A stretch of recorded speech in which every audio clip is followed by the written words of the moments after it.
Guys, inggitin ko lang kayo ng bahagya, no? Kasi may nahagilap ako ng Krispy Kreme donut dito na mug. Eh, hindi ko alam kung napakaluman na ba nito o bago-bago lang to, no? Pero ayan yung nasa ilalim niya, Krispy Kreme Donuts, dishwasher. Yan, sa Pilipinas siya galing kasi krispykreme.com.ph eh. Pero ang pinakamaganda dito, no? Kung ano yung nasa loob niya, no? Kasi pag naubos mo na yung kape mo, pagtingin mo sa ilalim, may makikita kang hidden donut na sa loob. Ayan, ayaw magano. Para ba ito mag-focus? Ayan, may hidden donut dun sa loob. So, napaka-cute niya. Ano siya guys, 3D siya. Mahahawakan mo siya. Tapos may butas pa siya dun sa gitna.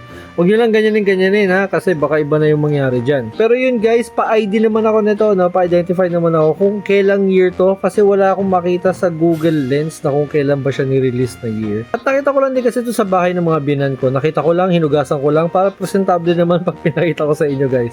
Pa-ID na lang po. Maraming salamat.